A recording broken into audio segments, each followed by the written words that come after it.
Latar belakang, orang Portugis mulai menjelajahi timur untuk mencari rempah-rempah, dan pada tanggal 15 Agustus tahun 1511, mereka merebut Malaka.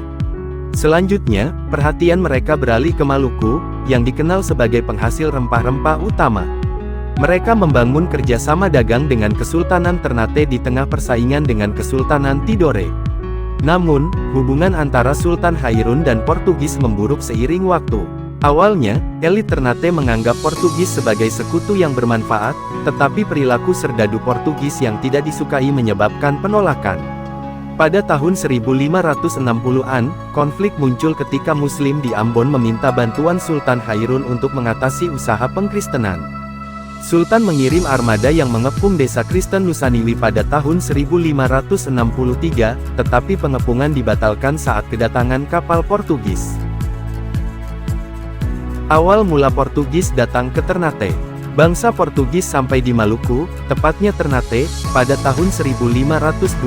Awalnya, kedatangan di Ternate mendapat sambutan yang baik dari Raja Ternate, yaitu Sultan Abilais, dengan tujuan untuk melawan Tidore. Bahkan Sultan Abilais juga menjanjikan Portugis akan memberikan cengkeh di setiap tahunnya, dengan syarat membangun benteng di Ternate.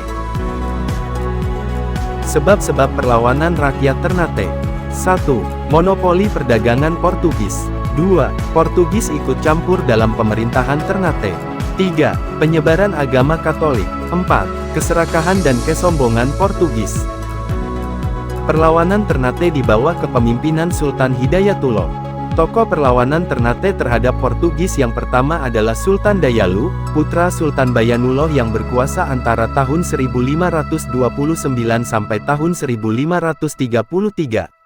Karena usianya masih sangat muda, Sultan Dayalu atau Sultan Hidayatullah awalnya hanya menjadi raja boneka yang ditawan oleh Portugis.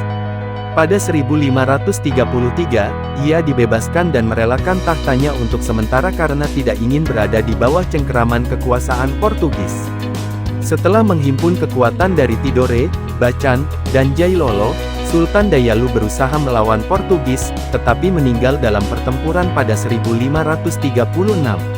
Ketika Sultan Dayalu meninggal, kerajaan Ternate diperintah oleh adiknya, Sultan Hairun tahun 1535 sampai tahun 1570. Muak dengan dominasi Portugis di kerajaannya, Sultan Hairun secara terang-terangan mengobarkan perlawanan. Perlawanan Sultan Hairun kerap menyulitkan bangsa Portugis. Untuk mengatasi keadaan, Portugis memilih cara kotor dengan menipu Sultan Hairun. Sultan Hairun dibunuh pada 1570 ketika memenuhi undangan Portugis untuk berunding. Perlawanan Ternate di bawah kepemimpinan Sultan Hairun. Sultan Hairun merupakan raja Ternate yang sangat anti terhadap bangsa Portugis. Sultan Hairun sempat ditangkap Portugis namun dibebaskan oleh rakyatnya. Beliau dengan tegas menentang monopoli perdagangan oleh Portugis di Ternate.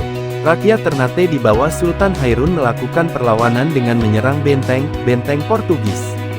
Bahasa Portugis dalam menghadapi Ternate. Pada tahun 1570, Portugis menawarkan perdamaian kepada Sultan Hairun dengan cara meminta Sultan Hairun menghadiri pesta perdamaian di benteng Portugis. Tanpa keberadaannya Sultan Hairun pun hadir, ini kemudian dimanfaatkan oleh Portugis untuk menyerang keadaannya. Sultan Hairun terbunuh dan menimbulkan kemarahan besar bagi rakyat Maluku. Perlawanan terhadap Portugis selanjutnya diteruskan oleh Sultan Babuloh, anak dari Sultan Hairun. Perlawanan Ternate di bawah pimpinan Sultan Babuloh. Sultan Babuloh merupakan anak dari Sultan Hairun. Bersama dengan rakyat Maluku, Sultan Babuloh menyerang Portugis. Penyerangan dipusatkan pada benteng Portugis di Ternate. Hingga 5 tahun, Portugis mampu bertahan dan akhirnya menyerah pada tahun 1574. Benteng Portugis mampu dikuasai. Pada tahun 1575 Portugis yang berusaha bertahan kehabisan tenaga dan melarikan diri ke Hitu dan kemudian berpindah ke Timor Timur hingga tahun 1975. Hasil perang.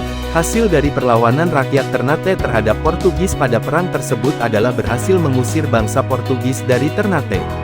Bangsa Portugis pun bergeser ke daerah Timor Leste dan Flores untuk kembali melakukan perdagangan dan menguasai wilayah tersebut, seperti sebelumnya.